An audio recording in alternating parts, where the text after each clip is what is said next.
Ya, silakan mulai. Saya kira saya Serang putus-putus Andi nih.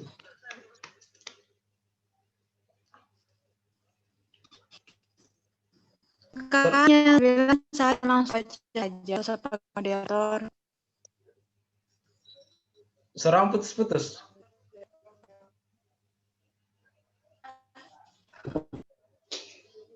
Atau saya saja nih, saya saja.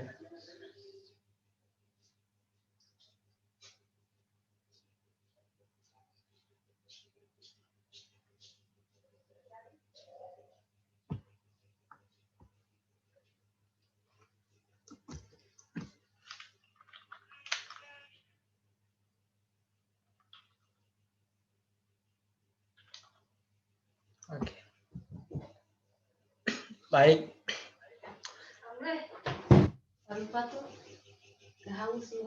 Bismillahirrahmanirrahim. Assalamualaikum warahmatullahi wabarakatuh. Kami dari kelompok 9 kelas B Ilmu Komunikasi. Jadi pada kesempatan kali ini kami akan mempresentasikan mengenai daripada komunikasi kelompok. Saya sendiri, nama saya Khairul Muhammad, dan teman kelompok saya, Andi Nitola. Oke, jadi kita langsung membahas apa saja mengenai tentang komunikasi kelompok. Oke. Pada slide pertama, kedua, ada fungsi pertemuan kelompok. Nah, di sini terdapat banyak fungsi diadakan pertemuan kelompok, yaitu yang pertama, sebagai media informasi bagi setiap anggota kelompok terkait menyampaikan kebijakan, aturan, atau prosedur baru. Nah, ini poin ini sebagai media informasi bagi setiap anggota kelompok. Di sini seringkali dalam pertemuan, dalam diskusi, ataupun dalam rapat lain sebagainya, fungsi daripada pertemuan yaitu menyampaikan, memberitahukan kebijakan, aturan, atau apapun yang telah dibahas dalam pertemuan tersebut. Nah, yang kedua, sebagai sarana untuk menghubungkan tali kekeluargaan dan saling mengisi serta mengingatkan akan makna dan tujuan program. Oke, pada program ini, pada poin ini, fungsi dari pertemuan kelompok yaitu sebagai sarana menghubungkan tali kekeluargaan, di mana dalam setiap pertemuan itu bisa mengobati nama yang rasanya rindu akan bertemu keluarga-keluarga dalam sebuah pertemuan atau dalam sebuah kelompok. Nah, kemudian yang ketiga, ada fungsi sebagai sarana untuk menerima keluhan dan pengaduan serta kesulitan yang dihadapi oleh anggota yang di dalamnya itu terkait dengan program atau kegiatan. Oke, jadi fungsi pertemuan di sini yaitu untuk memberikan keluhan serta memberikan saran dan solusi sekaligus.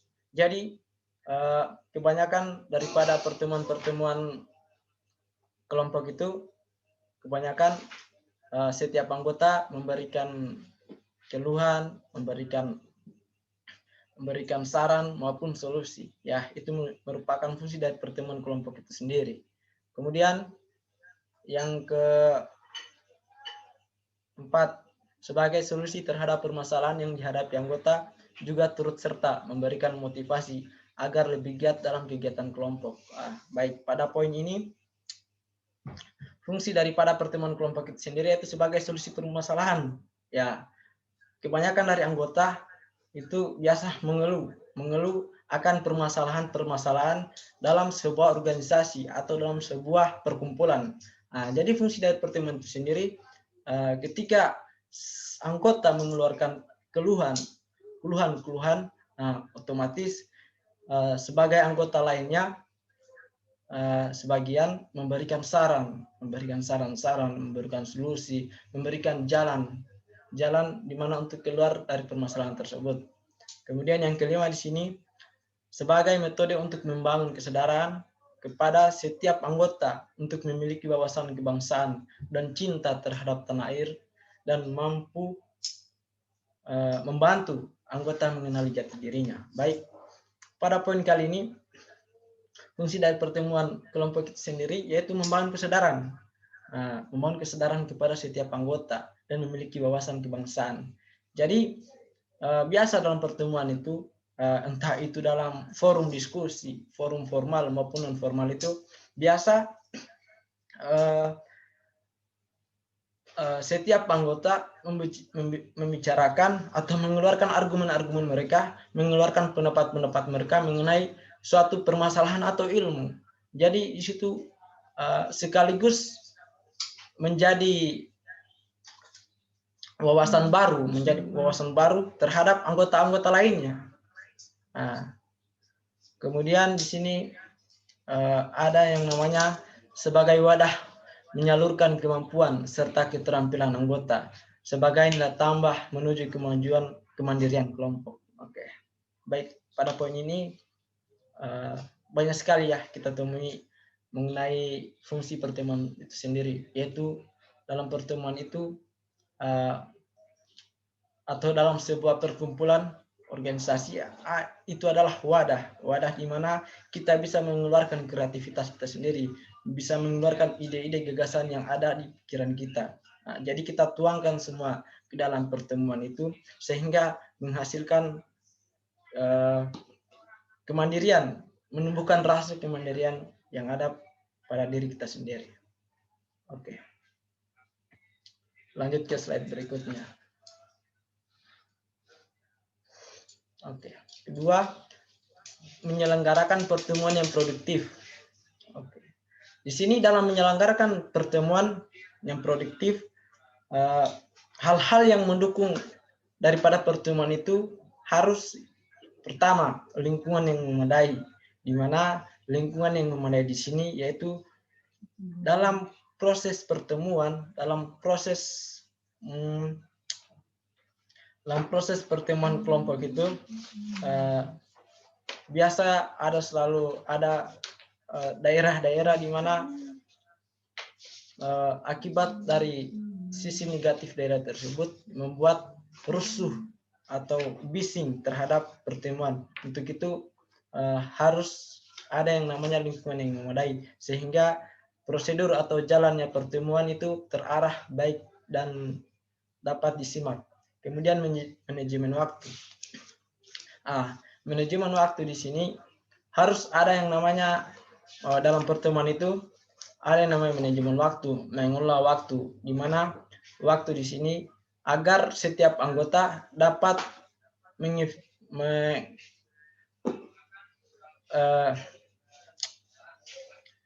membersamai tanpa mengganggu aktivitas-aktivitas yang lainnya. Ya, itu kenapa harus perlu manajemen waktu. Kemudian hasil rapat yang dipertanggungjawabkan dan ditindaklanjuti. Jadi dalam hasil rapat atau dalam hasil pertemuan, solusi-solusi, saran-saran, pikiran-pikiran yang diberikan itu harus bisa dipertanggungjawabkan dan ditindaklanjuti, di mana tidak hanya memberikan saran, tidak hanya memberikan solusi, tetapi harus ada yang namanya aksi. Aksi itu yaitu langsung turun ke lapangan, atau bisa kita sebut in action. Kemudian praktik terbaik. Yang pertama, tidak ada ponsel. Yang kedua, biarkan rekan Anda menyelesaikan kalimatnya. Yang ketiga, mengubah suasana. Dalam praktik yang terbaik itu harus mewajibkan anggota tidak ada ponsel. Kenapa? Karena ponsel di sini dapat mengganggu alur jalannya pertemuan, sehingga pertemuan itu tidak akan kondusif ketika setiap anggota tidak terfokus pada pemateri atau yang mengarahkan dalam pertemuan. Yang kedua, membiarkan rekan menyelesaikan kalimatnya. Jadi dalam pertemuan harus ada yang namanya moderator atau yang memotori daripada pertemuan tersebut untuk mengatur jalannya rapat atau pertemuan sehingga eh, untuk mengeluarkan pendapat atau untuk mengeluarkan solusi saran harus lewat pada moderator sehingga alur pembicaraan itu terarah. Yang ketiga, mengubah suasana. Oke, lanjut ke slide berikutnya. Jenis-jenis diskusi formal.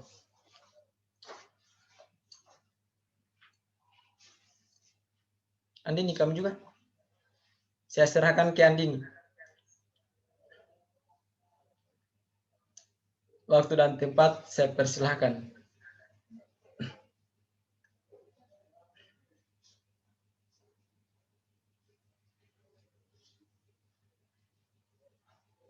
Andini?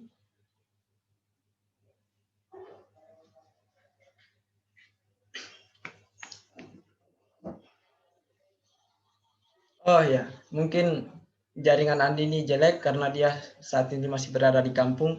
Jadi saya lanjutkan. Jenis-jenis diskusi formal.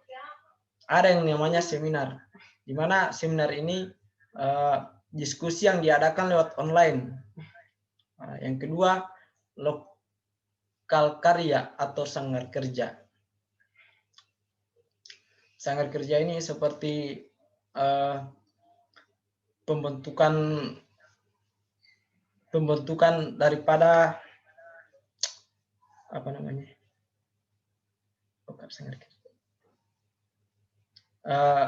Kalau dalam sebuah organisasi itu pembentukan panitia, itu adalah diskusi dalam bentuk sanggar kerja. Yang ketiga, simposium. Kemudian diskusi panel. Kelima, konferensi. Ya, konferensi ini biasa dipakai di pertemuan-pertemuan para elit-elit, di mana dalam konferensi itu membahas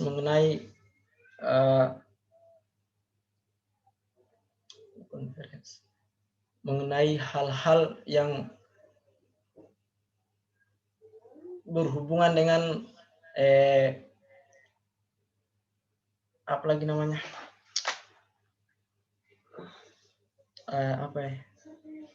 lanjut saja diskusi pleno. Ya, diskusi pleno ini biasa dipakai di dalam kampus, organisasi kampus maupun luar kampus. Yang ketiga, debat. Debat di sini yaitu jenis diskusi formal di mana setiap anggota mengeluarkan argumen mereka tersendiri, mengeluarkan argumen pendapat mereka, dan anggota lainnya harus membantah argumen itu sehingga terjadi perbantahan argumen. Itulah contoh dari debat. Kemudian kongres. Kongres ini biasa dipakai di pemerintahan. Tiga, forum diskusi. Ya, forum diskusi ini biasa dipakai di kelas, dalam sebuah kelas, entah itu kelas di sekolah maupun kelas di kampus biasa memakai forum diskusi. Kemudian diskusi koalisis. Diskusi koalisis di sini seperti contoh itu membicarakan suatu kasus langsung dengan memberikan saran langsung terjun ke lapangan. Itu contoh diskusi koalisis. Jenis-jenis diskusi non formal. Pertama itu kelompok studi, kemudian kelompok pembentukan kebijaksanaan. Ketiga, komite atau pertemuan kelompok para orang tua murid. Kelompok diskusi. Jadi jenis-jenis diskusi non formal yaitu kelompok diskusi. Gimana kelompok studi? Gimana dalam kelompok studi di sini tidak harus orang-orang yang terpilih atau orang-orang yang khusus, tetapi ini bentuknya umum. Yang ketiga, kelompok pembentukan kebijaksanaan.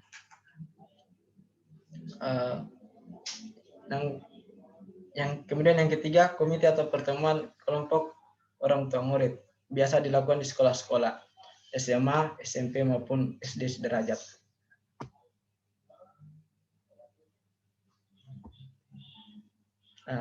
Tema diskusi.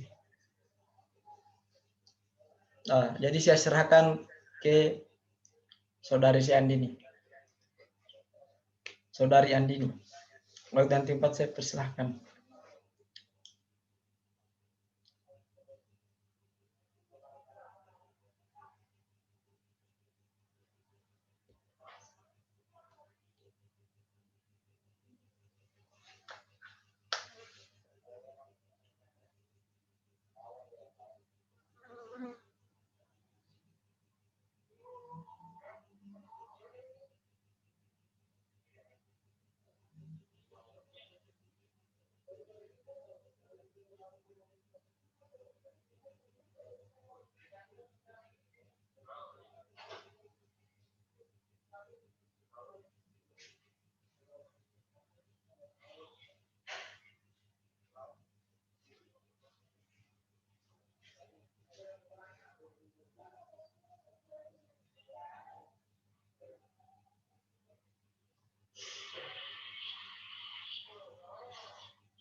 Jaringan.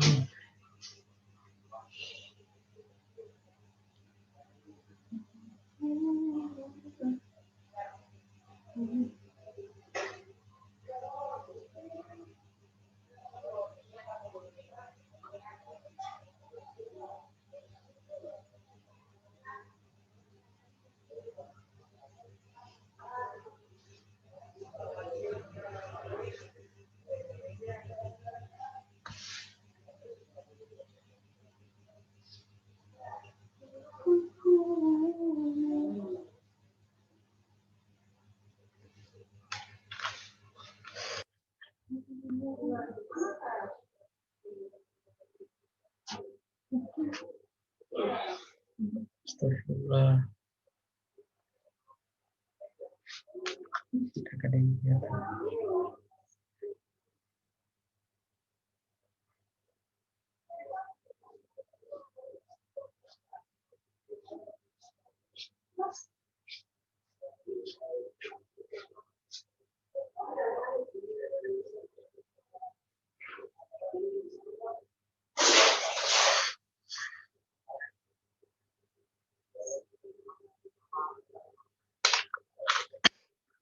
Andini.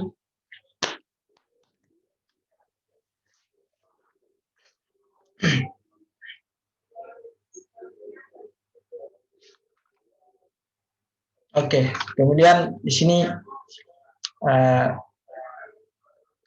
lanjut. Jadi mohon maaf karena jaringan Andini saat ini tidak stabil karena dia sekarang lagi berada di kampung halamannya. Oke, baik, saya lanjutkan. Yang keempat itu tema diskusi. Oke, mengkategorikan 4 diskusi sebagai berikut. Yang pertama ada tema substantif, yaitu tema yang terkait dengan tugas kelompok. Tema ini biasa dipakai pada tugas-tugas keras yang diberikan oleh guru, dosen, maupun guru-guru yang lain. Kemudian tema prosedural, yaitu tema yang memberi perhatian pada bagaimana diskusi harus berkembang, diatur, diubah, dan dikoreksi. Kemudian tema yang tidak relevan, yaitu tema yang tidak terkait baik secara substantif maupun prosedural dengan tugas kelompok. Jadi tema relevan ini biasa dipakai ketika diskusi-diskusi non formal. Jadi temanya itu beragam, bisa lari kemana saja. Kemudian gangguan-gangguan, yaitu kejadian-kejadian yang mengganggu tema yang sedang didiskusikan. Misalnya, jika ada 2 anggota atau lebih berbicara pada waktu yang bersamaan. Itu merupakan gangguan-gangguan pada diskusi sendiri. Lanjut. Peraturan tempat duduk. Baik. Di sini ada 6 peraturan tempat duduk dalam sebuah pertemuan maupun rapat atau diskusi. Ada namanya model teater. Model teater ini biasa dipakai oleh dalam acara atau panggung begitu, seperti konser, itu menggunakan model teater. Kemudian model bentuk U. Dalam model bentuk U ini biasa dipakai pada saat sidang maupun itu sidang dalam persidangan. Maksudnya biasa dipakai di persidangan, biasa di pengadilan agama atau di pengadilan negeri. Itu biasa memakai tempat duduk model U. Kemudian model kelas. Model kelas bisa dipakai oleh sekolah, SMA, SMP, bahkan perguruan tinggi juga memakai model itu. Model konferensi. Model konferensi ini bisa dipakai dalam pertemuan-pertemuan formal. Model berongga. Model berongga di sini biasa dipakai kelompok-kelompok yang telah dipisahkan dalam sebuah kelas. Maksudnya ketika ada pembagian sebuah kelompok, maka setiap kelompok menggunakan jenis-jenis tempat duduk ini, namanya model berongga. Kemudian model melingkar, biasa dipakai atau biasa disebut dengan meja bundar. Oke. Lanjut. Menangkal kesan negatif mengikuti pertemuan. Yang pertama itu, cobalah untuk saling berbagi dengan peserta rapat lainnya. Yang kedua, menghindari pemikiran yang negatif. Yang ketiga, ngopi di tengah pertemuan. Yang keempat, memberikan motivasi pada akhir pertemuan. Oke. Kesan negatif, cara menangkal kesan negatif dalam pertemuan itu saling berbagi dengan peserta rapat lainnya. Dalam mengeluarkan pendapat, dalam mengeluarkan isi pikiran, gagasan, itu harus sebaiknya apa yang kita keluarkan gagasan itu anggota yang lainnya bisa menangkap atau bisa menyimak dari apa yang kita keluarkan. Kemudian menghindari pemikiran yang negatif. Ini sudah jelas ya, menghindari pemikiran negatif, yang pemikiran di mana yang malah menjatuhkan daripada anggota itu sendiri. Kemudian ngopi di tengah pertemuan, yang juga jelas. Keempat, memberikan motivasi pada akhir pertemuan, memberikan motivasi, memberikan solusi, seperti memberikan solusi, kemudian memberikan kata-kata bijak yang bisa ditiru pola dari seseorang yang menyampaikan motivasi itu sendiri. Oke, kita lanjut. Oh, ternyata habisan. Oke, baik. Itulah presentasi kami dari kelompok 9 mata kuliah komunikasi kelompok. Kurang lebihnya mohon dimaafkan. Akhir kata, wabillahi taufiq wa hidayah. Assalamualaikum warahmatullahi wabarakatuh. Oke, terima kasih.